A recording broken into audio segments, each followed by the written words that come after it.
غم نہ کھاؤ اس کا جو تمہارے ہاتھ میں نہیں ہے، وَلَا تَفْرَحُوا بِمَا آتَاكُمْ، اس پر خوش نہ ہو جو تمہیں ملا ہے۔ یعنی کبھی ایسا ہوتا ہے کہ تمہیں اللہ تعالیٰ دے کے آزماتا ہے اور اس نے پہلے لکھ دیا ہوا ہے تمہارے لیے، تو جب تم اس بات پہ یقین رکھ لو گے کہ تمہارا مقصوم تمہیں ملے گا، تو جو نہیں ملے گا اس پہ تم دکھی نہیں ہوگے کہ میری قسمت میں تھا ہی نہیں، اور جو تمہیں ملا ہے اس پہ تم غرور اور تکبر میں نہیں آؤ گے، اس لیے کہ تم کہو گے یہ میرے مالک نے لکھا ہے، ورنہ تم کہو گے یہ میری تگ و تاز کا نتیجہ ہے، یہ میں نے محنت اتنی کی اس کا نتیجے میں یہ ملا۔ اللہ فرماتا ہے یہ سب اس نے لکھ رکھا ہے تمہارے لیے، اس لیے تمہیں ملے تو تکبر میں نہ آنا، تمہیں نہ ملے تو تم تعصف میں نہ چلے جانا، اس لیے اس نے سارے فیصلے پہلے کر دیے اور تمہیں بتا دیا ہے کہ تمہارے لیے جو مقسوم ہے وہ تمہیں اللہ نے عطا کر دیا ہوا ہے، نہیں ملنا ہے تو تم الٹی چھلانگے بھی لگا لو تو وہ نہیں ملے گا۔ تقدیر پر ایمان لانے کے لیے اس لیے زور دیا گیا ہے، اور ہمیں اپنی اولادوں کو، اپنی نسلوں کو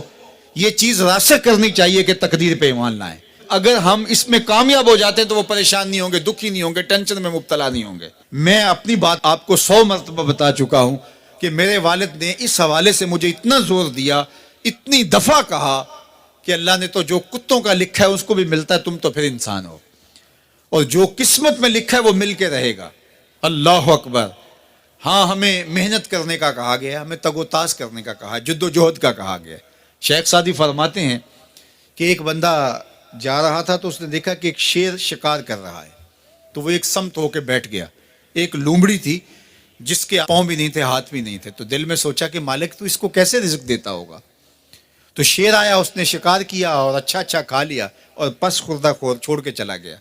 یہ رینگتی ہوئی آگے بڑھی اور وہ جو پس خوردہ تھا وہ چھچڑے وغیرہ تھے، کھا کے پیٹ بھر لیا۔ تو کہا کہ مالک تیری قدرتوں کے رنگ ہیں، تو نے اس کا بھی وسیلہ بنایا ہے۔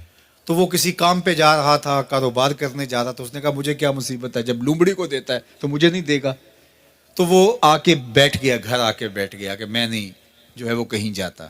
ایک دن، 2 دن، 4 دن فاقوں سے گزرا تو پھر ہاتف سے آواز آئی کہ جو لومڑی کو دے سکتا ہے تجھے بھی دے سکتا ہے، لیکن لومڑی نہ بنو، شیر بنو، خود بھی کھاؤ اور اوروں کے لیے بھی وسیلہ بنو۔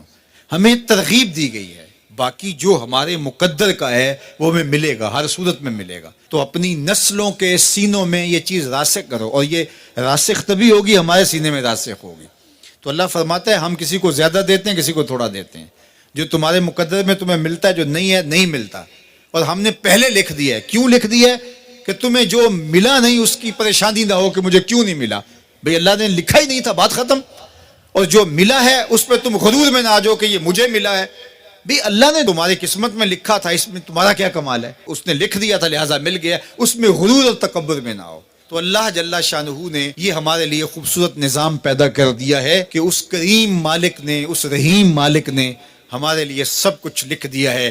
تو جو ملے اس پر اللہ کا شکر ہے، جو نہ ملے مالک تیری تقسیم ہے، اس پہ بھی راضی ہیں۔ مل گیا تو واہ واہ، نہ ملا تو پھر بھی واہ واہ، کوئی بات نہیں، مالک تیری کرم نوازی ہے، جس حال میں ہمیں رکھے اس حال میں ہم خوش ہیں۔ یہ اگر میرا اور آپ کا مزاج بن جاتا ہے تو زندگی سوکھی ہو جاتی ہے۔ تقدیر پر ایمان لانے کے ساتھ وہ انسان آسودہ ہو جاتا ہے۔